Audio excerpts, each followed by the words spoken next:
Насым саламом улу Мари Ялан Марилан. Я Бекмурзин Владимир Семенович, 20 сентября 1998 года рождения, родившийся в Республике Башкортостан. В 17 году призвали в армию, полгода служил в Хабаровске, половину в Юрге. В 18 году мобилизовался, приехал домой, устроился на работу на стройку, фасадчиком, потом сварщиком работал. В 19 году устроился в сеть магазинов «Пятерочки» на склад отгрузчиком. И до 22 года, до мобилизации, работал там. 24 сентября мне принесли повестку, 28 сентября мобилизовали. Работал на складе в сеть магазинов «Агроторг», «Пятерочка». Там работало в ту смену человек 30, наверное, принесли троим повестки с нашей смены именно. Другим приносили в другие дни. 28 сентября явился в военкомат, получил повестку. Сидел в очереди, получил повестку, сказали, что идти в центр, там будет концерт, и потом уже отправка в Казань на 2 автобусах. В военкомате нам объясняли при получении повестки, что мы будем охранять завоеванные территории. 29 сентября, получается, с утра доехали в Казань, по пути было несколько остановок, кто-то водку покупал, кто-то пить покупал просто. И все, и целый месяц там были, 2 недели была учебка, были там стрельбы, тактические занятия, медицинские занятия 2 недели. И 2 недели мы просто лежали, ожидали отправки. После 28 октября уже отправили нас. Когда ехали в поезде, там рации были, получается, и тот, кто от нас вез, он в рации начал говорить, что у нас 200-й сказал.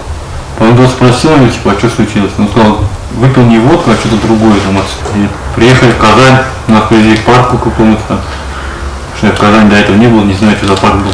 Нас привезли и сказали ждать, пока в танковом батальоне, там в Казани есть танковый батальон, где танкистов обучают, тоже срочников всяких. У них был танкодром, палаточный лагерь маленький был. Вот они ставили на палатки, чтобы мы дислоцировались там месяц. Начались учения какие-то, на стрелы пару раз ездили. Кто с калаша там стрелял, 5,45, 7,62, СВД, пулемет. На тактику ходили пару раз, на медицину. И все, в основном был просто быт такой. Дрова таскали, там воду таскали. В боевом детстве нам ничего конкретно не обучали. Мы даже на картах не умеем ориентироваться. Показать, где мы находимся, куда идти вообще. Никакие локации там куда-то дальше что-то сделать. Ничему не обучали вообще. Замполит с нами занятия никакие не проводил, он чисто бегал с документацией и все. На следующий день пошли оружие чистить с утра. Командир роты позвонил, сказал, собирайтесь, завтра уезжайте. Мы все были мобилизованы, и офицерский состав тоже из числа мобилизованных все были. Наши некоторые офицеры учились в гражданских вузах и не служили даже срочную службу, их мобилизовали к нам. Никакого, не умеют они с личным составом даже обращаться никак вообще.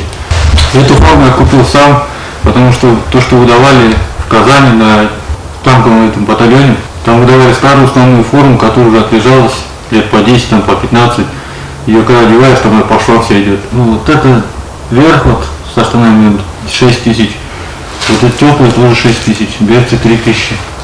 Здесь Миллеру мы уже выдали бронежилет, каску, наколенники, налокотники и очки тактические. В Казани только автомат привязали. И привезли мы их сюда. На тот момент, когда мы пересекали границу с Украиной, нам дали 4 рожка полных, и все.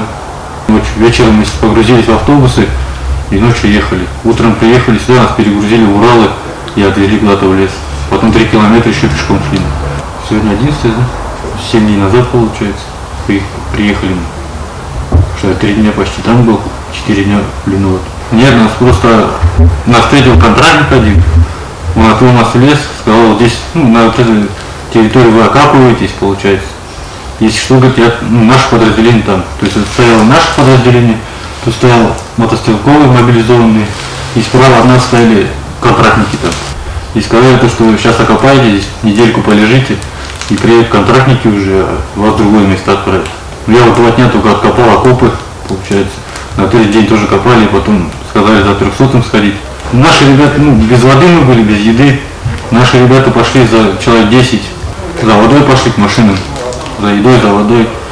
Когда шли обратно, попали под миномет и обстрел. Одного пулеметчика 300-го осколок попал в ногу. И командир взвода остался с одним человеком, попросил еще двоих, чтобы перенаправить его куда-нибудь в больницу.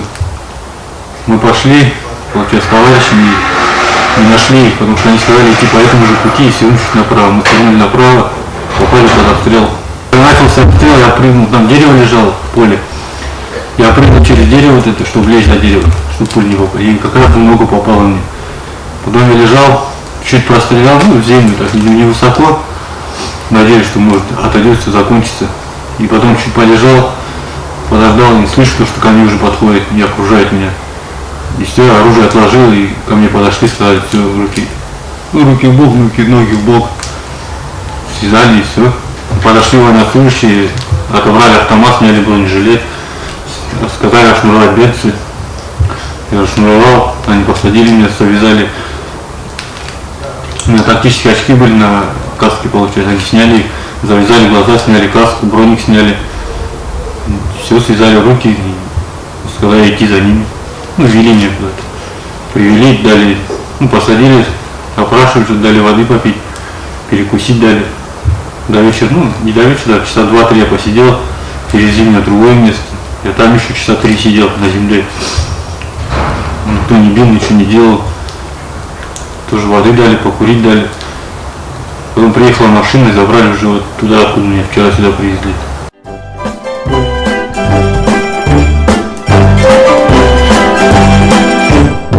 $195 000 обещали.